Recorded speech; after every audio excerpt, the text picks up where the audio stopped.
What's going on, guys? It's been a minute since I've actually attempted to post anything semi-positive. I've I have never truly shown Game of Thrones or any really modern series any sort of attention because I don't normally watch TV, and I got into it late. Me and my other half got into watching Game of Thrones really, really late, like 2 years ago late. We set through the entire collection, the 7 seasons, and we fell absolutely in love with it, right? We could not get enough. Now, prior to this, I had no plans of watching Game of Thrones. I didn't care to watch Game of Thrones like everybody else did. All my friends were obsessed with it. I had coworkers from the beginning of season one, when I was still working at my first casino, that they were just obsessed with this series. And I never gave it a whole lot of love. I always thought maybe that this could be just a very, very overhyped, very, very overrated series. Well, and even so much to the point that back when I was doing this daily vlog thing, back in those days, I shit on it.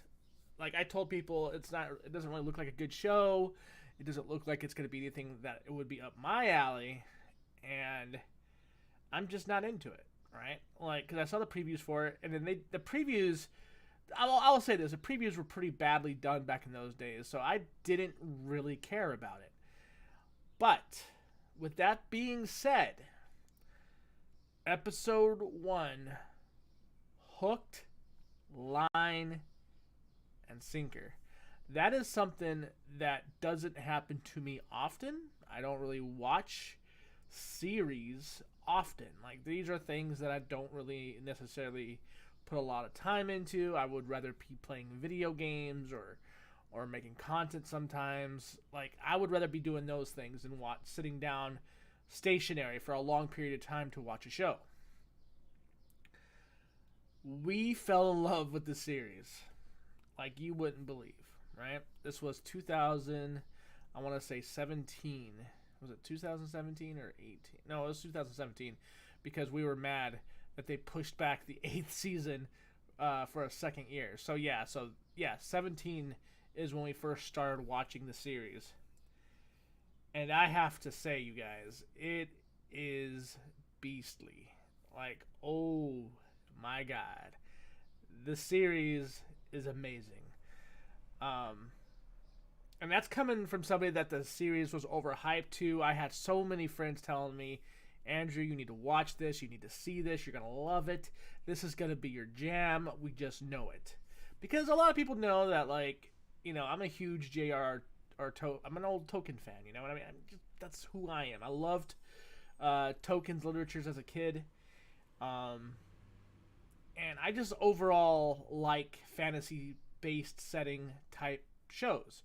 One of my earliest animes that I watched as a kid was Record of Lodoswar. And I just thought about how amazing that series was. And how good it was done, you know what I mean? How well made it was with the story, and how they were going after, dragons and stuff to defend their cities and their villages. So, like, I thought, that was really well done. And so when I had shared those type of feelings towards my audience, they said, dude, you're gonna like Game of Thrones, just trust me, just give it a try. And even then I was kind of hesitant. So 2017, beginning of 2017, we began watching it, and holy crap, was it one hell of an adventure. Fast forward to now, everybody hates the last season. A lot of people do. A lot of people are angry. A lot of people are pissed. My boss was even saying that they could have done a little bit better with the last season by adding a few more episodes to sort of flesh out the ending a little bit better. Not so much change the ending, but flesh it out a little bit better. Like, the in betweens with Tyrion, like what was going on when um, while he was in prison, like if he was hashing a plan or not. Like that's kind of what they did in the earlier seasons. Like it didn't just cut to somebody getting killed. There were things leading up to it. And my boss was saying like, yeah, it feels like they sort of just pushed this one a little too fast. They didn't really flesh it out like they normally would have. And I agree. I agree to that extent, definitely. But there's a lot of foreshadowing with Daenerys. There was a lot of foreshadowing with Daenerys. You saw it in the earlier episodes where she's liberating Westeros and all those people, the slave. Like there was a point where she was trying to, do it by the book. Try her best to allow the people what they want, or give the people what they want is what I'm trying to say. And it backfires. It backfires pretty horribly. The guy that she was sleeping with ends up being the guy that like turned on her. It's kind of messed up. So like you see a lot of her being betrayed, kind of slowly turning her into this thing, into what you see going on in the last season. Now I waited until the last episode to be posted before I finally decided I was gonna watch it. So we watched it. What was it? The 21st? I think it was the 21st. I'm not 100% sure. And I gotta say, like, I went in with my expectations low because everybody and their brother on my Twitter, on my Instagram, on my Facebook, on my Discord were all telling me the ending was terrible. It was the worst thing ever. And if you paid attention to the beginning of her rise to power, you see her slowly becoming like her father. Like you see it kind of fleshing out throughout the seasons. And she goes from being showing empathy to like straight up, you're either going to bow to me or I'm going to burn you. And you see this kind of playing towards the end a lot more. It's becoming more and more of a thing. So with what happens, I mean, she loses Viserys, right? Like Viserys gets shot down out of the sky.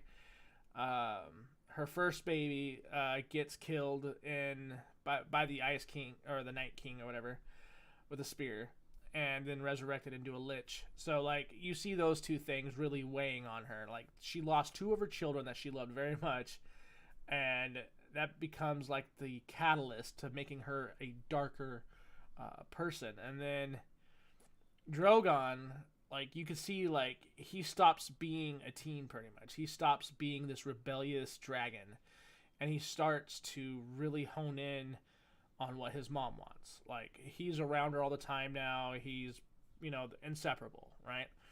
So you see this sort of chemistry play out between the two of them.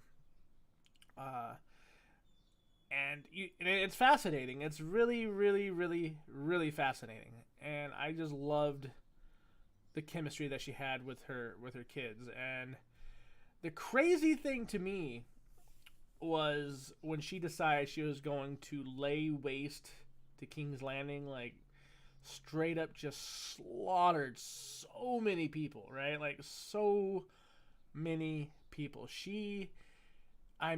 This was like a buildup, kind of. Like it was like this buildup of like years of shit, you could just see all this pent up rage and anger.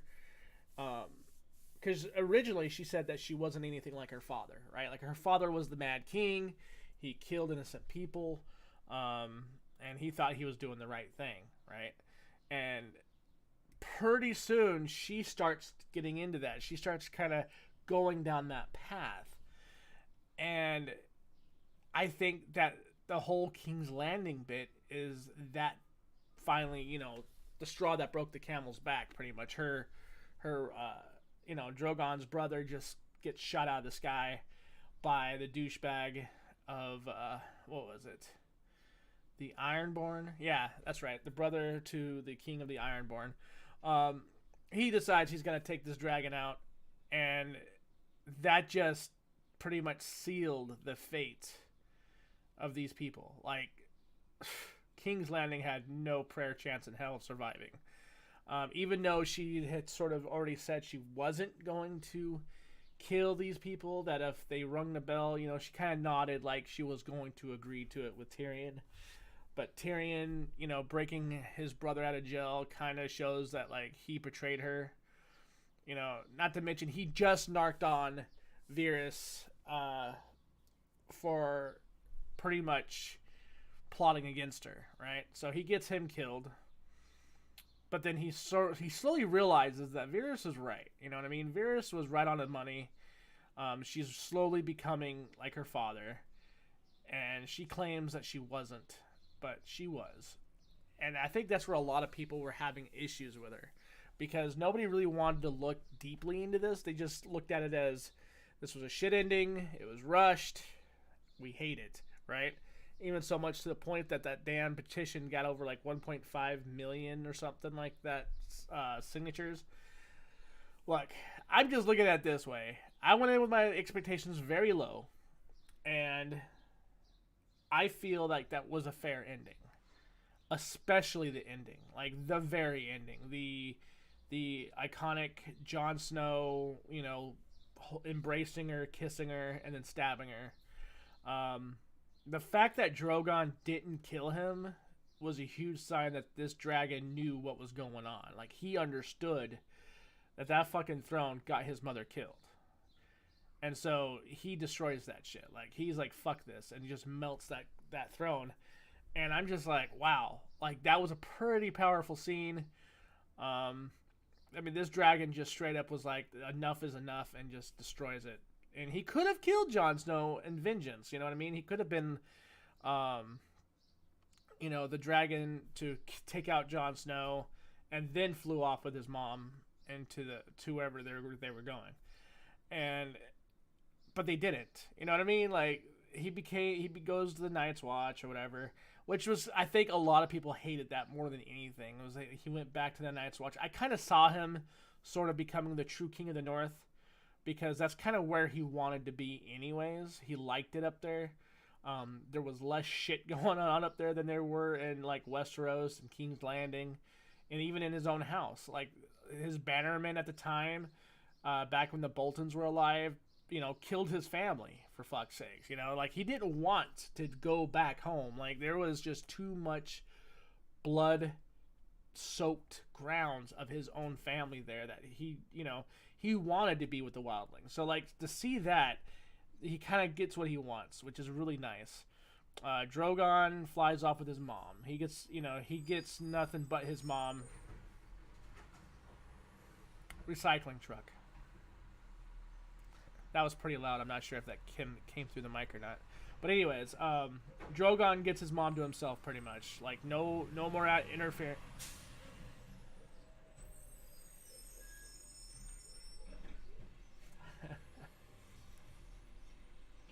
You guys done yet? So, Drogon,